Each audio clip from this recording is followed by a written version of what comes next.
Um herói de guerra, esmagado por rochas e dado como morto no campo de batalha. Mas anos depois, um palhaço mascarado e atrapalhado surge na organização criminosa mais perigosa do mundo. O contraste é brutal. Como um jovem bondoso se transformou em uma figura ridícula que secretamente orquestrava o fim dos tempos? Existe um personagem que enganou quase todo o planeta, escondendo uma dor insuportável atrás de piadas infantis. Ele era visto pela maioria como um erro de recrutamento da Akatsuki, mas a realidade era sinistra. Enquanto agia como um tolo desastrado, ele já operava nas sombras como o verdadeiro mestre por trás das máscaras. Se você acha que a personalidade de Tobi era apenas um disfarce aleatório, saiba que a origem disso é muito mais bizarra e envolve uma armadura viva com uma obsessão peculiar. O que aconteceu no subsolo do mundo ninja para que um Uchiha se tornasse o espelho de uma criatura artificial? Por que ele escolheu manter essa farsa de palhaço, mesmo sendo um ninja formidável e temido por quem conhecia sua face? Como ele conseguiu transitar entre o ridículo e o absoluto terror? E qual a ligação profunda entre uma criatura chamada Guru-Guru e o nascimento dessa nova identidade? A resposta está escondida no momento exato em que o mundo ninja pensou ter perdido um herói, mas acabou criando um monstro. Para começar a entender o mistério por trás de um dos personagens mais intrigantes de Naruto, precisamos voltar ao básico e revisitar o momento em que todos acreditavam que Obito Uchiha estava morto. Durante a Terceira Grande Guerra Ninja, o jovem Obito foi esmagado por uma rocha e dado como falecido. Mas a verdade é que ele foi resgatado por ninguém menos que um fantasma do passado, a lenda de seu clã, Madara Uchiha. Madara pegou os pedaços que restaram do corpo de Obito e substituiu seus membros e órgãos perdidos pelas células do primeiro Hokage, Hashirama. Este é o ponto de partida para uma transformação que mudaria o rumo do mundo ninja para sempre. Durante seu longo período de recuperação, Obito não estava sozinho. Para Madara reconstruir a metade de seu corpo, foi necessário a ajuda de uma criatura bizarra chamada Guru-Guru, um clone do Zetsu branco com o rosto em formato de espiral. Mesmo sendo uma ferramenta de Madara, Guru-Guru possuía uma personalidade extremamente infantil e brincalhona, frequentemente provocando Obito e fazendo piada sobre funções corporais e sobre seu sonho de fazer cocô, de uma forma que sempre irritava Obito.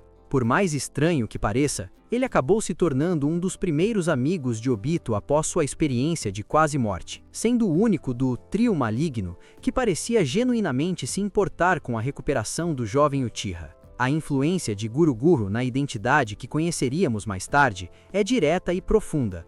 O próprio apelido Guru-Guru, que em japonês significa redemoinho ou espiral, foi dado por Obito devido ao padrão visual do clone.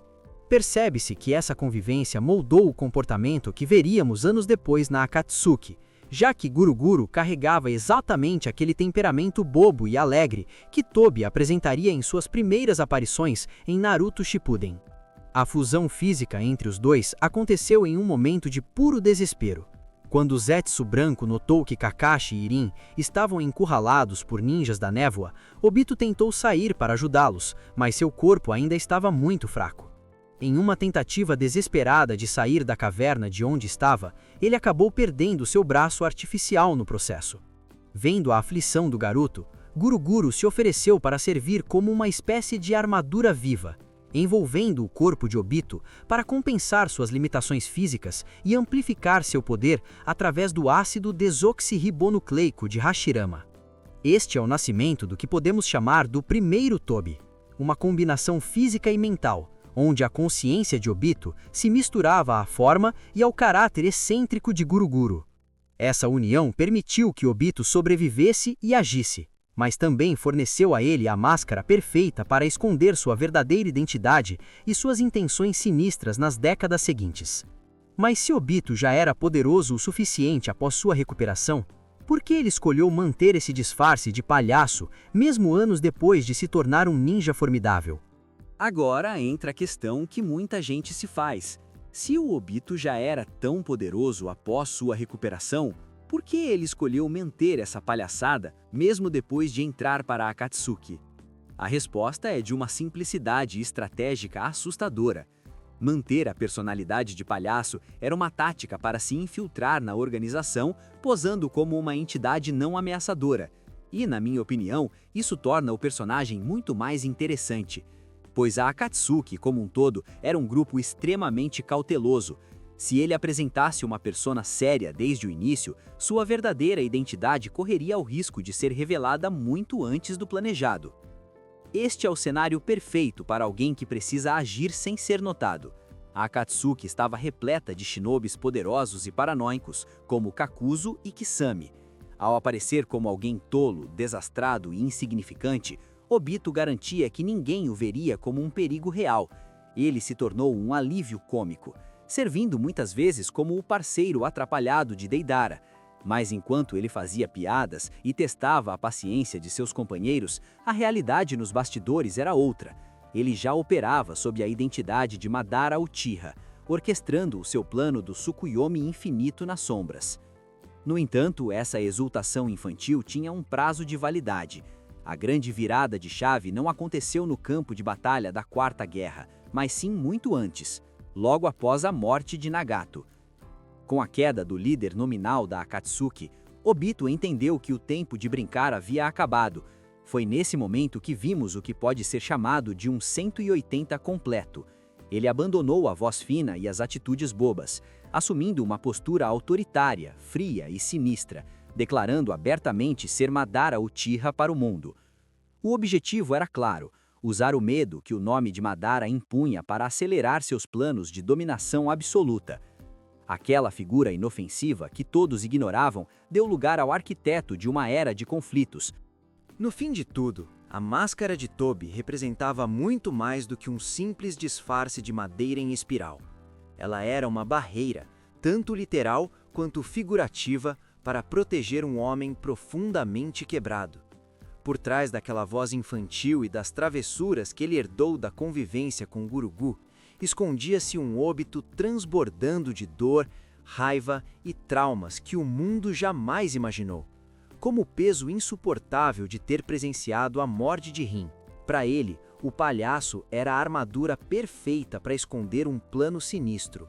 Um plano que visava refazer a realidade e trazer uma paz forçada através da dominação absoluta.